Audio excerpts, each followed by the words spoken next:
Som. Eu já estou muito emocionado. Que bênção podermos cultuar a Deus e sentirmos de fato, de verdade, o Espírito Santo mexendo conosco. Boa noite, irmãos e irmãs que aqui estão, como também boa noite aos irmãos e às irmãs que nos assistem, se não me engano, por meio do YouTube e Facebook. Que a paz de Cristo, nosso Deus Redentor, esteja conosco. Abram comigo a santa e bendita Palavra de Deus em Lamentações 3, dos versos de 21 a 29. Lamentações 3, dos versos de 21 a 29.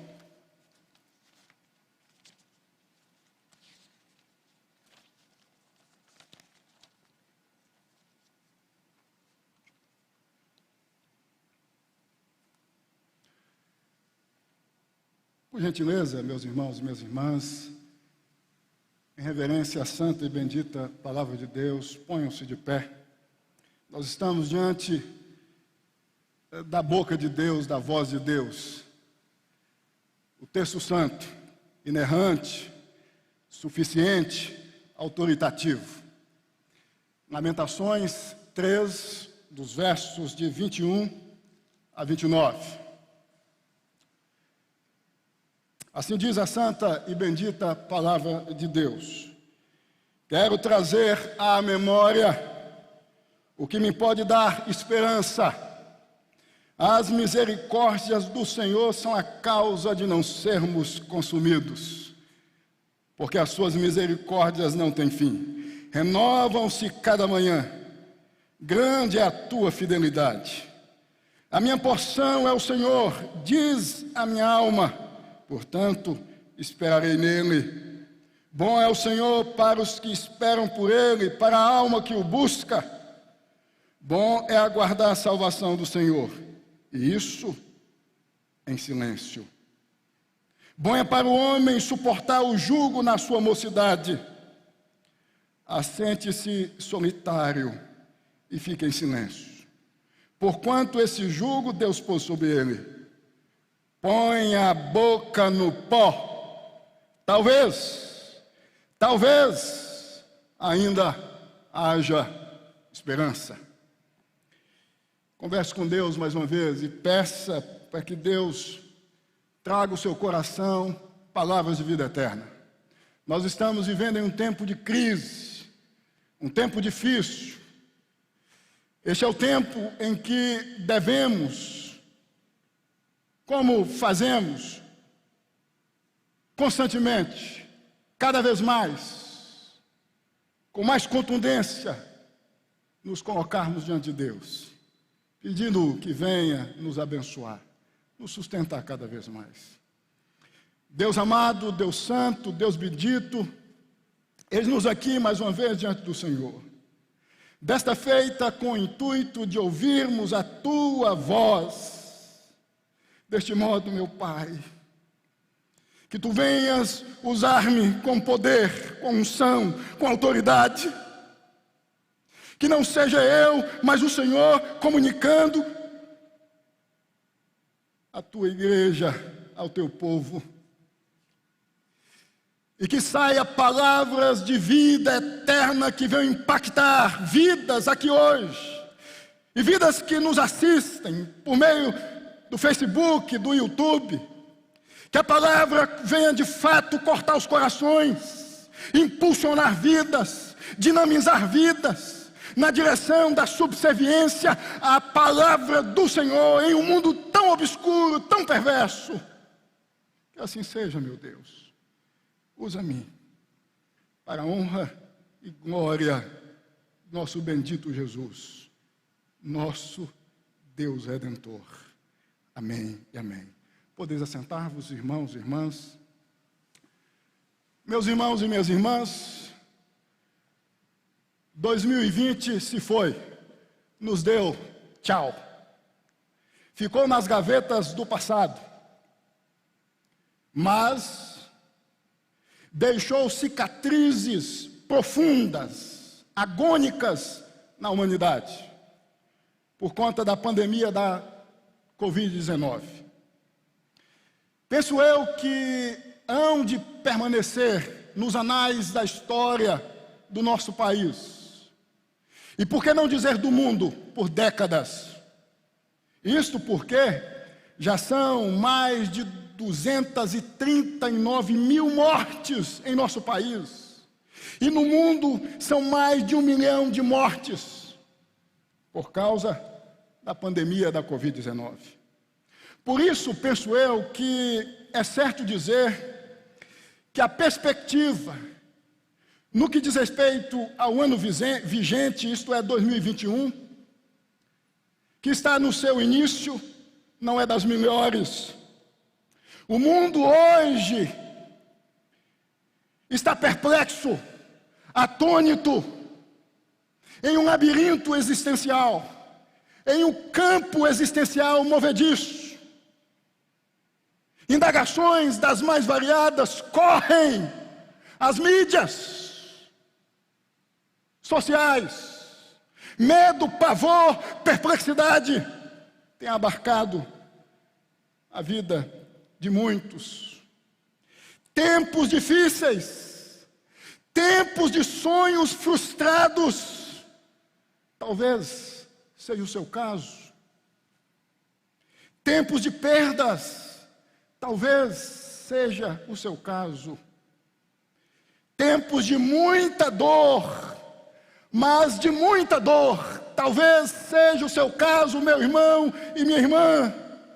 Ah, meus irmãos e minhas irmãs, infelizmente, é certo admitirmos que estamos vivendo em tempos de crise. E ainda admitirmos que a esperança de muitos em meio a essa crise esvaneceu, minguou, aformigou-se. Talvez seja o seu caso. Talvez em função de tudo que vem ocorrendo desde o ano passado, perdas, crises, você que nos assiste, você que está aqui, de corpo presente, nos acompanhando, esteja sem esperança, sem uma perspectiva positiva permeando o seu ser, a sua alma.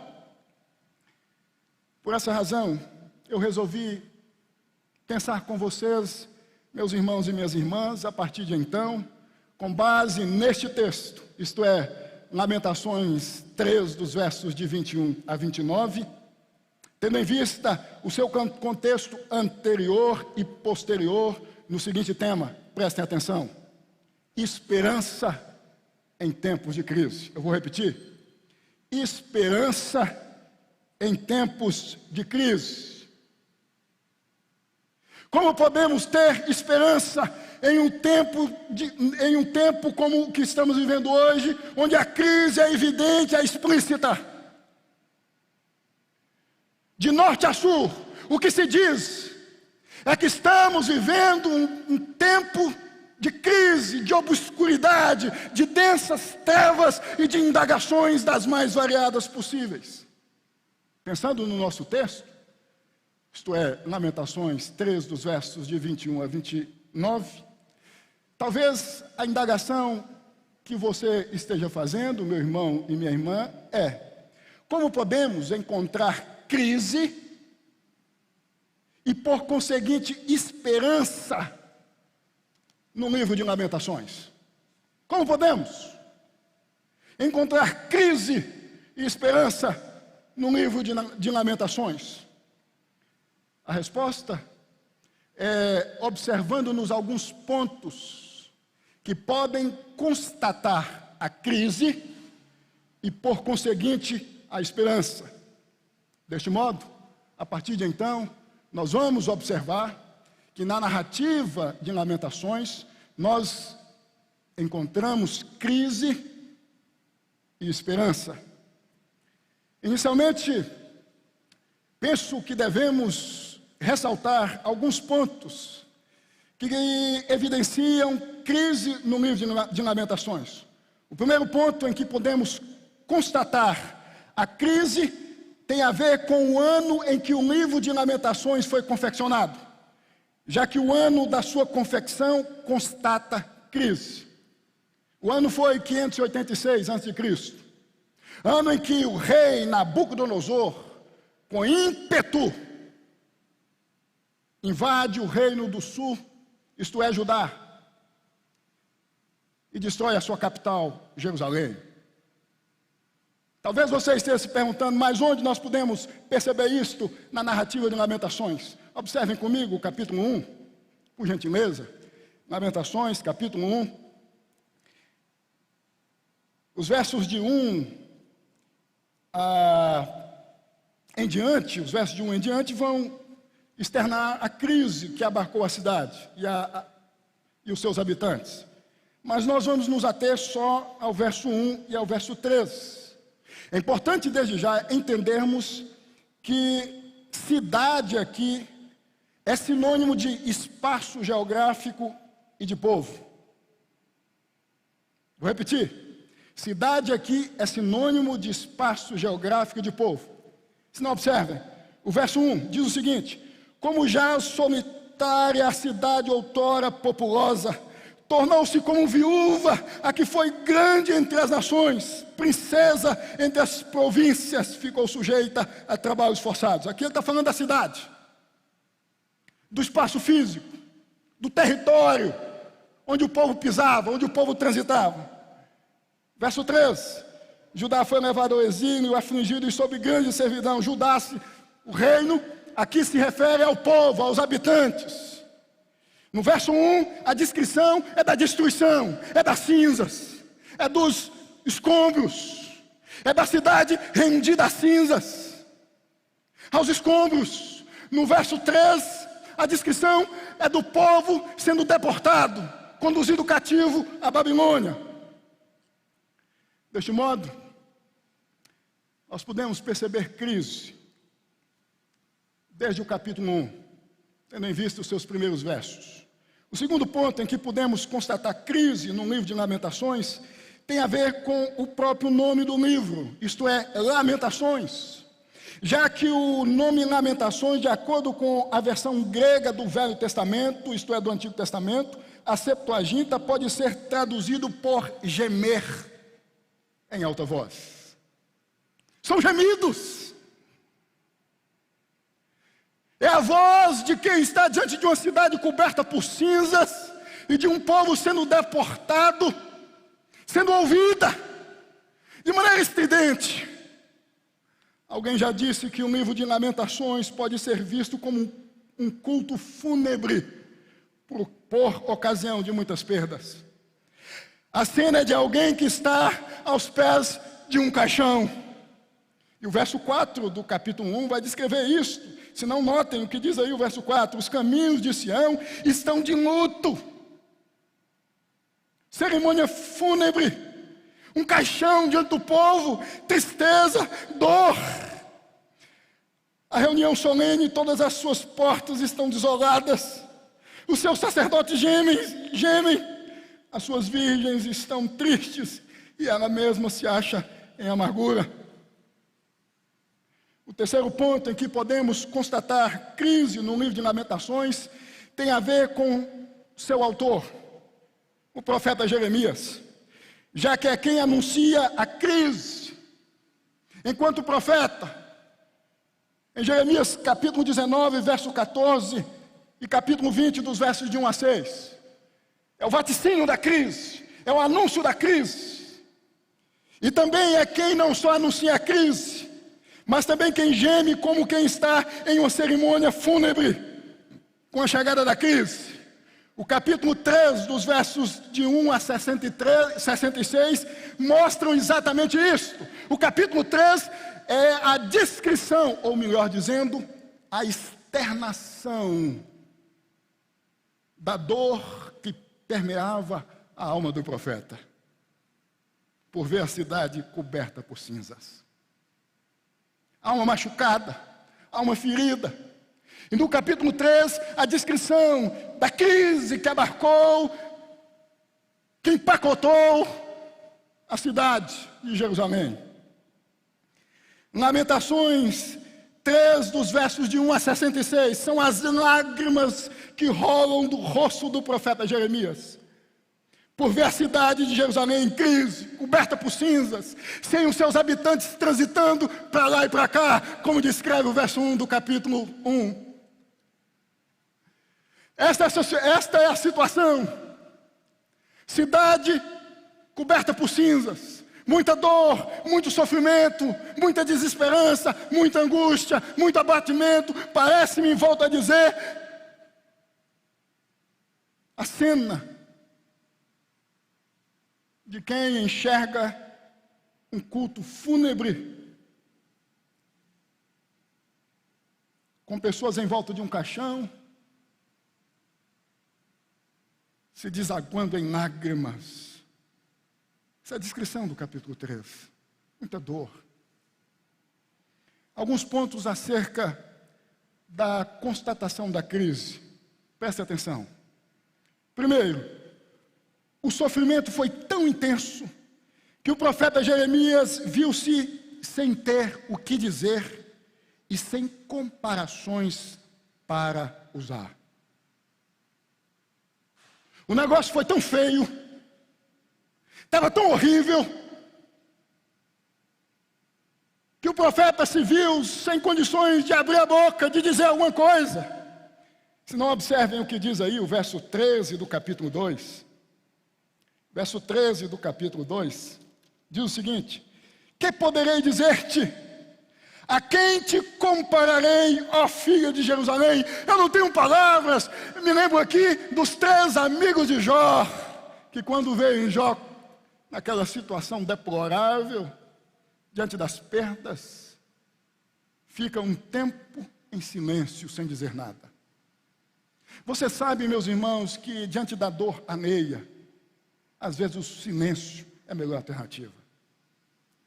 Há cerca de 2 meses, uma amiga da minha esposa, depois de ter perdido o pai, em agosto do ano passado, e por conseguinte, depois de ter perdido o sobrinho que ela tanto amava, em outubro,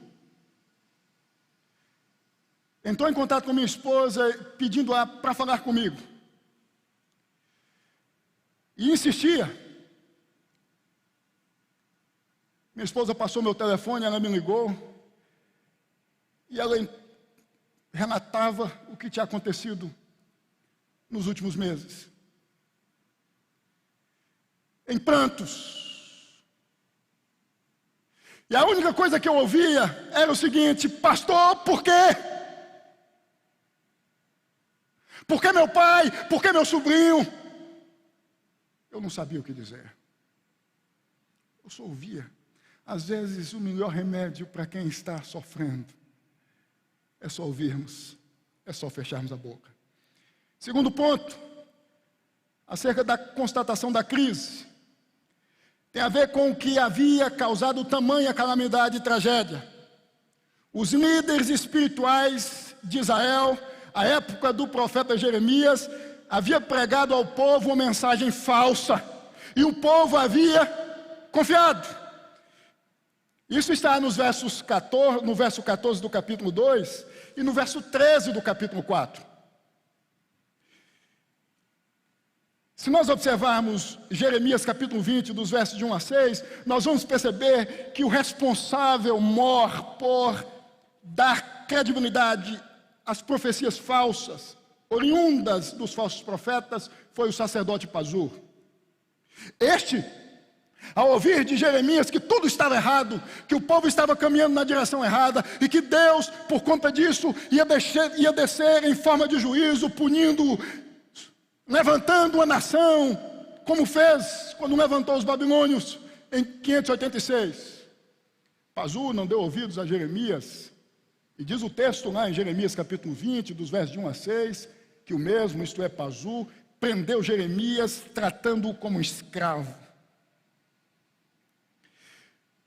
Meus irmãos, eu queria que vocês pensassem no risco que é dar ouvidos a ensinos falsos, a doutrinas falsas, a viver o evangelho do engano, a viver em nome de um Cristo que Cristo desconhece.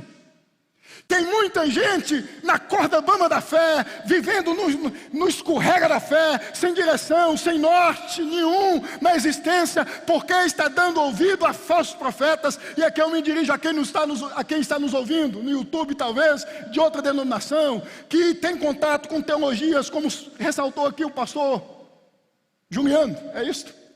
Há pouco. E tem vivido de acordo com as mesmas. O povo padeceu, o povo sofreu a época do profeta Jeremias, porque não deu ouvido à verdadeira palavra. Talvez você esteja sofrendo, talvez o negócio esteja descaminhando em sua vida, porque você não tem dado ouvidos às palavras que saem deste púlpito. Terceiro ponto, acerca da constatação da crise, foi o escárnio dos gentios ao verem Jerusalém transformada em um monte de escombros. Isso está no verso 15 do capítulo 2. Isso é interessante porque, de fato, quando nós escorregamos, quando nós batemos a cabeça, metaforicamente falando, na existência, nos ferimos, nos machucamos, os inimigos de Deus, os inimigos da fé fazem festa. O inimigo festeja. Diz o texto que os inimigos de Israel, aliás de Judá, estavam em festa, passavam e viam a cidade coberta por cinzas, coberta por escombros, e aplaudiam e se regozijavam. O inimigo festeja quando nós escorregamos, quando nós fraquejamos. Em síntese, meus irmãos, esses pontos acerca da constatação da crise mostram o povo de Deus vivendo em uma crise profunda. Mas agora vem a melhor parte. Agora vem o mel. Porque vimos os pontos que constatam a existência da crise. Resta nos certificarmos dos pontos que constatam a esperança nesse tempo de crise, que abarcou Jerusalém e seus habitantes, que são aplicáveis a nós, tendo em vista o tempo de crise que estamos vivendo por conta da pandemia da Covid-19. E eu gostaria que você se atesse, que você prestasse atenção nisso, em função do tempo que estamos vivendo. Talvez você perdeu alguém, um pai, uma mãe, um negócio, um bem precioso. Talvez seu negócio não andou por conta da pandemia e você está vivendo em maus lençóis. Todas as noites, quando você deita na sua cama, o que vem à sua cabeça é a seguinte indagação: Deus, o que fazer? Qual a alternativa? Como ter esperança? Presta atenção no que vamos ver a partir de então. O primeiro ponto que constata a crise nesse tempo de O primeiro ponto, perdoem-me, que constata a esperança nesse tempo de crise é que Deus é quem permite a crise. Preste atenção, mas não deixa seu povo ser consumido pela crise por ser misericordioso. Louvado seja Deus. Eu vou repetir. O primeiro ponto que constata a esperança nesse tempo de crise é que Deus é quem permite a crise, mas não deixa seu povo ser consumido pela crise, por ser misericordioso. Esse é o entendimento de Jeremias, nos capítulos 2 e 3. Jeremias não está cônscio de que veio do diabo. Jeremias não está cônscio de que foi resultado do azar. Jeremias não está cônscio que os babilônios se insurgiram contra Jerusalém por acaso. Não, ele está cônscio de que foi Deus quem permitiu. Mas também está cônscio que Deus é quem preserva o seu povo, porque é um Deus misericordioso. A gente vai perceber isso no texto, se não, notem comigo. Primeiramente, os versos 2, 3, 5, 7 e 8 do capítulo 2. Vejam que aqui Jeremias reconhece que tudo quanto estava acontecendo em Jerusalém e no que diz respeito aos seus habitantes estava acontecendo porque Deus havia permitido. Notem que o que diz aí o verso 2 do capítulo 2. Devorou o Senhor, não foi o diabo. Não foi o acaso. O Senhor. Verso 3. no furor da sua ira, cortou toda a força de Israel. Verso 5, tornou-se o Senhor como inimigo. Não são os babilônios. Os babilônios são instrumentos de Deus. O vosso inimigo, neste momento, infelizmente, por causa da desobediência, por causa do pecado, é Deus. Verso 7. Rejeitou o Senhor o seu altar e detestou o seu santuário. Eu queria abrir um parênteses aqui com relação ao verso 7. Tem muita gente que acha que a religiosidade é capaz de resolver as coisas no que diz respeito ao relacionamento com Deus. Tem muita gente que vive uma vida torta, ímpia, mas vive com a Bíblia debaixo do braço. E acha que a religião, ou que a religiosidade, que os ritos são suficientes para amenizar, para aplacar. E Deus está dizendo por meio de Jeremias aqui o seguinte: não adianta sacrifícios. Não adianta se submeter aos ritos, à religiosidade. Tem que vir de dentro. Daí a razão de profetas a posteriori dizerem: rasguem os vossos corações e não as vossas vestes. Rasguem a alma de vocês, se desnudem diante de Deus, se tornem transparentes diante de Deus. Não se preocupem com os ritos, com a religiosidade. Não agarrem como fez um rei no altar, fugindo da espada da ira de Deus. Vivam o evangelho como o evangelho deve ser vivido. Então notem que a consciência de Jeremias fecha a observação. Notem que a consciência de Jeremias aqui é de que Deus que havia permitido a crise. Eu gostaria que você, meu irmão e minha irmã, entendesse que a Covid-19 não é resultado do acaso.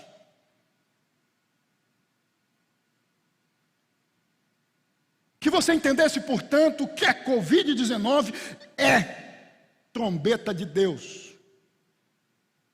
Como o Apocalipse capítulo 8 pontua, ressalta.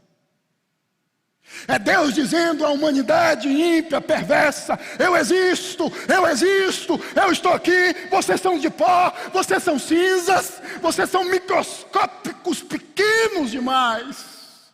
Está aí um vírus pequeno, colocando as maiores potências do mundo, pastor Juliano, no chão. Talvez, por ocasião da pandemia, como disse há pouco, você perdeu alguma coisa. E você passou a questionar Deus: por quê? Eu estou em pecado, Deus é o diabo. E você não parou para entender que Deus está no controle de tudo, e Deus coordena tudo. Deus é o maestro da existência de modo geral, e é o maestro da minha e da sua existência, portanto, da nossa individualidade na existência. Eu estava, alguns meses atrás, ouvindo a entrevista de um pastor, muito conhecido em nosso país. Uma entrevista concedida ao jornalista Pedro Bial. E me chamou a atenção quando Pedro Bial perguntou: foi Deus quem permitiu a Covid-19? Foi Deus? E a resposta do pastor foi: não, Deus não tem nada a ver com isso. Deus não tem nada a ver com isso. Isso é um problema nosso.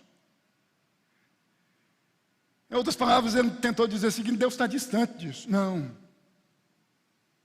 Nós não podemos admitir isso, porque Deus é soberano. Deus tem a história em suas mãos. Deus é o autor da história, como diz Apocalipse, capítulo 8.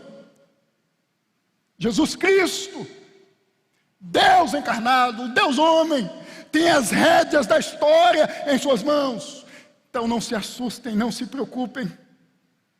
A crise instalada no mundo, portanto, por conta da pandemia da Covid-19, como disse e volto a dizer, não é resultado do acaso, mas da vontade permissiva de Deus em forma de juízo, de modo geral, contra o pecado. Eu volto a dizer aqui, é Deus chamando o mundo. Prestem atenção, eu existo. Vocês não dão conta. Vocês não dão conta. Os versos de 21 a 23 do capítulo 3 mostram que o Deus que trouxe a crise não permite que seu povo seja consumido pela crise por ser misericordioso. Preste atenção nisto. Deus traz a crise, mas Deus preserva o seu povo em meio à crise.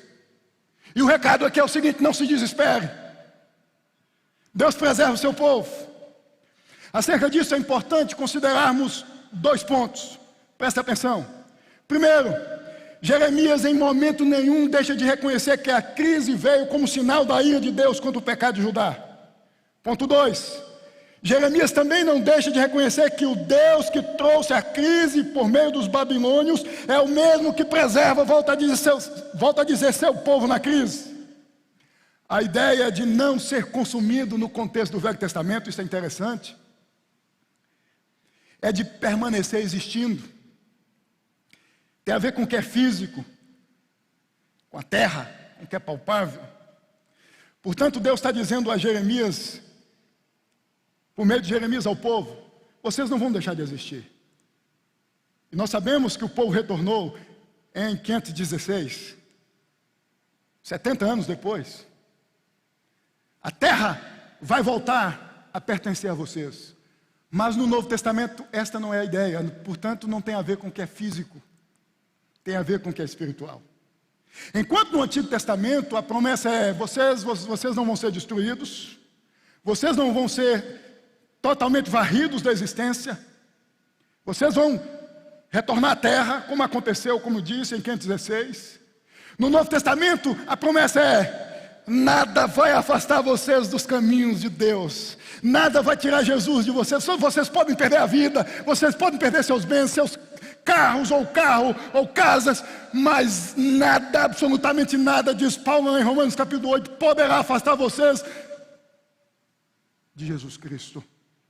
Tem a ver com sustentação espiritual, tem a ver com apaziguar a alma, tem a ver com o Espírito Santo colocando no meu coração e no seu coração o seguinte: acalme-se, fique tranquilo, fique em paz. Por isso é importante, meus irmãos e minhas irmãs, nós entendermos que a crise, seja ela qual for, presta atenção, não tem o propósito de nos consumir, mas de nos fortalecer na fé. O propósito é nos fazer mais fortes. O propósito é nos fazer caminhar com mais fervor.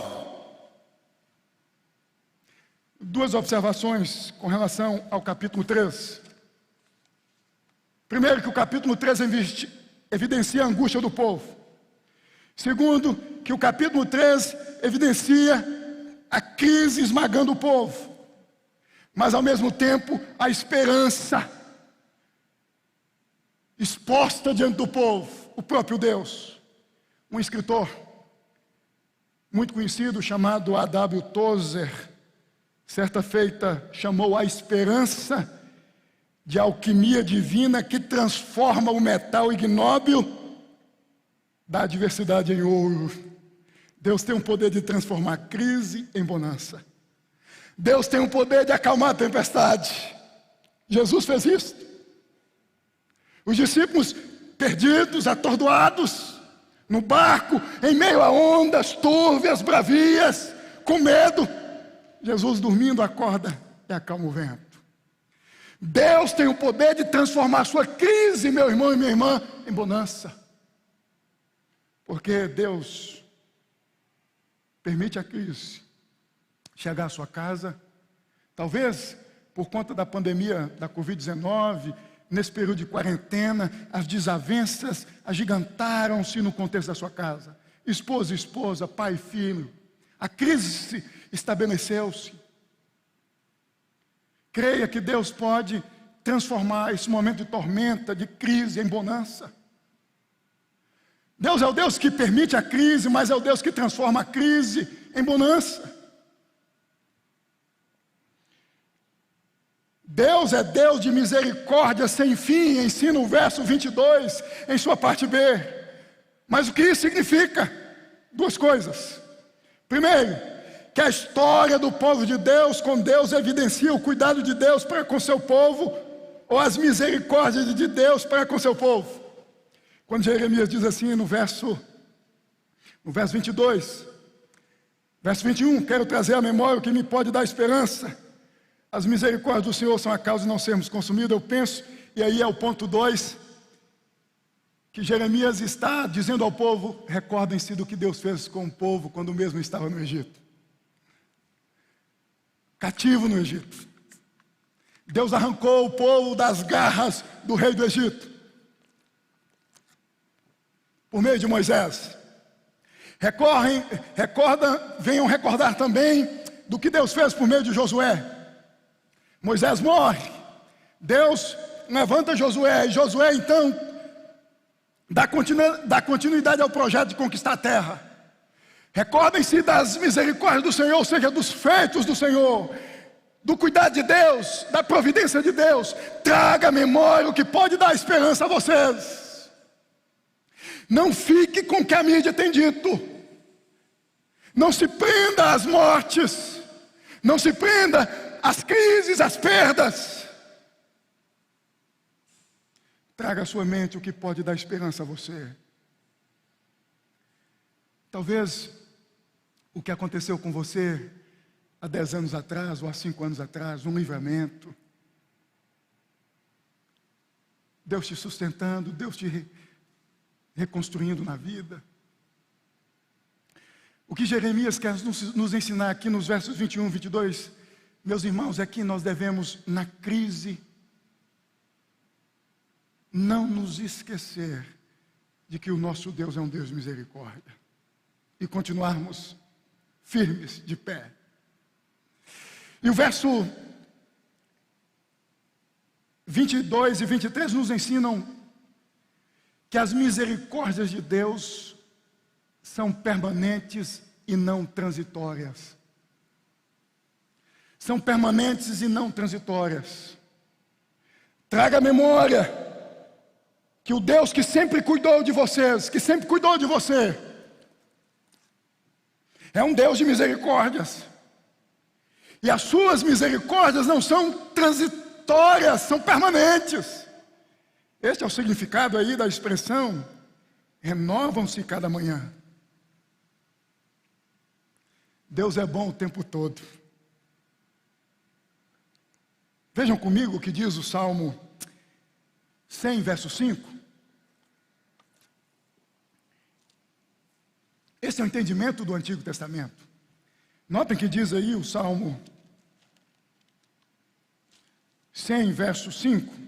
É a mesma ideia aqui do capítulo 3, versos 22 e 23.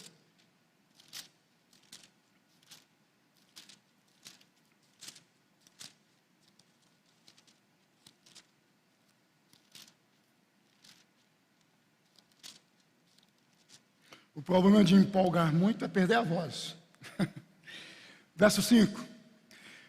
Salmo 100, verso 5. Porque o Senhor é bom, a sua misericórdia dura para sempre. Em outras palavras, as misericórdias do Senhor não são transitórias, são permanentes. E de geração em geração, a sua fidelidade. Deus é bom o tempo todo. Deus nos carrega dentro do seu coração o tempo todo. Significa que Deus não se esqueceu de você com a chegada da Covid-19. Significa que Deus não se esqueceu de você com a perda do seu pai, ou da sua mãe, ou do seu tio, ou do seu avô. Significa que Deus não se esqueceu de você com o fechamento do seu negócio. Porque Deus é um Deus de misericórdias o tempo todo. Volto a dizer, as misericórdias de Deus não são transitórias. São permanentes, renovam-se a cada manhã. O segundo ponto, para adiantarmos, que constata a esperança nesse tempo de crise, é enxergar as circunstâncias de crise por meio da realidade de Deus. Vou repetir. Enxergar as circunstâncias de crise por meio da realidade de Deus. Talvez você esteja se perguntando nesse momento, mas o que significa? Significa enxergar as circunstâncias de crise, entendendo que Deus está no domínio, está no controle de tudo. É não se esquecer que Deus é fiel, que Deus é bom, que Deus é reto. É se desaguar em Deus, é se recorrer a Deus, como pontuou há pouco o pastor Juliano. É ter uma vida de oração, é ter uma vida devocional. Enxergar as circunstâncias de crise sob a realidade de Deus, é enxergar uma luz no fim do túnel da existência em meio à crise, é enxergar gotas de esperanças caindo sobre nós em meio à crise, é descansar no Senhor, é dizer: Deus, eis-me aqui, está difícil, está doendo, mas eu sei que o Senhor está aqui comigo, seja feita a tua vontade, o Senhor é bom, o Senhor é fiel. Foi isto que Jeremias fez. Se não, observem o que diz aí os versos 25 e 26. É exatamente isto. Bom é o Senhor para os que esperam por Deus, para a alma que o busca. Bom é aguardar a salvação do Senhor, e isso em silêncio. É se desaguar em Deus. Deus, eu sei que o negócio está feio, eu só vejo cinzas. Talvez mães que haviam visto seus filhos sendo conduzidos à Babilônia, gemendo pelos cantos, pelas esquinas de Jerusalém. Diante de tudo isso, Deus, eu descanso no Senhor.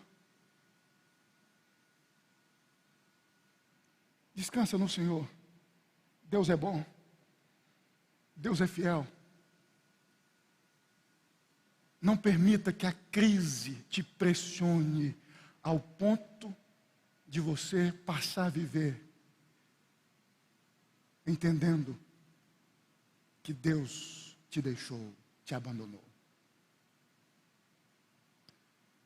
Eu sei que vocês não são diferentes de mim, e por saber que somos iguais, eu sei que isto acontece conosco. Quando o negócio aperta, é difícil fazer o que Jeremias fez. É difícil descansar, reverendo Amaury. É difícil dizer: Deus, o Senhor é bom, em silêncio.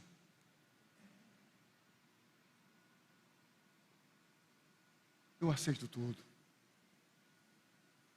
Eu descanso no Senhor. Qual a sua crise por conta da crise da pandemia da Covid-19? O que abarcou a sua vida nestes últimos meses? O que tem perturbado você? O que tem machucado você? Será que a sua confissão tem sido a mesma do profeta Jeremias? Fique em silêncio, suporte o jugo, a dor. Ou não? Enxergar a realidade de Deus. Ou por que não dizer o que subjaz tudo isso? Para que você venha, meu irmão e minha irmã, a descansar no Senhor. Finalmente, o terceiro ponto que constata a esperança nesse tempo de crise. Ponto final, último ponto. É quando não há murmuração, mas humildade e sujeição a Deus. É possível ter esperança em dias melhores em meio à crise. Quando há sujeição a Deus, humildade, quando há cinzas nos cobrindo, quando panos de saco são rasgados, quando o coração é rasgado, quando a alma se curva, a esperança de dias melhores, mesmo vivendo-nos em um tempo de crise. É o que dizem os versos 28 e 29. Se não, vejam comigo. Verso 28. Assente-se solitário e fique em silêncio, porquanto esse jugo Deus pôs sobre ele. Ponha a boca no pó. Talvez Talvez ainda haja esperança. O segredo da vitória durante tempos de dificuldade é simplesmente nos submetermos ao Senhor Deus, aceitando o que Ele pôs sobre nós, sem queixas, sem murmurações. É nos curvar, é nos ajoelhar, é colocarmos a boca no pó e dizermos: Deus, eu não sei o porquê de tudo isto, a razão desse vendaval bagunçando a minha existência, mas eu estou aqui com a boca no pó, me curvando diante do Senhor, ressaltando mais uma vez o que o reverendo Juliano disse há pouco. Se você deseja que esse bairro seja atingido pelo Evangelho, que as pessoas que cercam você aqui nesse bairro, a sua vizinhança, o padeiro, o pipoqueiro, seja lá quem for, o recurso, em vendo estes em crise espiritual, sendo montados por Satanás, como ressaltou Martinho Lutero, em Escravidão da Vontade. Curve-se diante de Deus e peça a Deus para te dar poder, autoridade, para falar de Jesus, para anunciar Jesus, para que a esperança de fato nasça nesses corações, porque Jesus de fato é a verdadeira esperança em tempos de crise.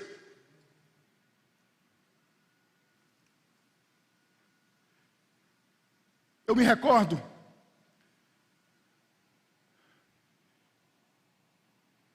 do que aconteceu na Inglaterra a partir de 1739, quando 3 jovens, Charles Wesley, John Wesley e George Whitefield, resolveram colocar a boca no chão, no pó,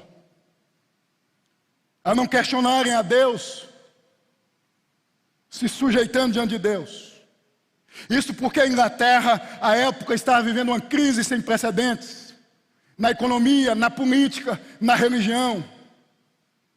Muita corrupção, as igrejas vivendo corrupção, distorção do Evangelho, e esses 3 jovens se curvam diante de Deus, durante dias, semanas, meses, clamando a Deus. Deus mude a história da Inglaterra, mude a história desse país, reverta essa crise em bonança. Eis-nos aqui com a boca no pó. E em 1739 o céu rasgou e o Espírito Santo desceu, e aí aquele país foi mudado, ao ponto de 30 anos depois alguém dizer: a Inglaterra é o que é hoje por causa de John Wesley, George Whitefield e Charles Wesley.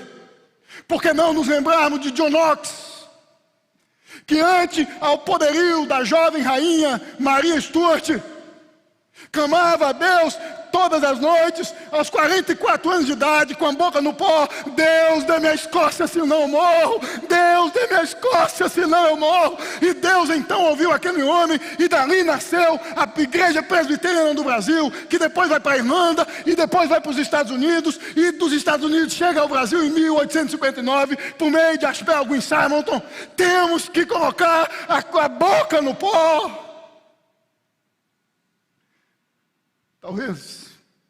Talvez, a esperança avistaremos no fim do túnel da existência.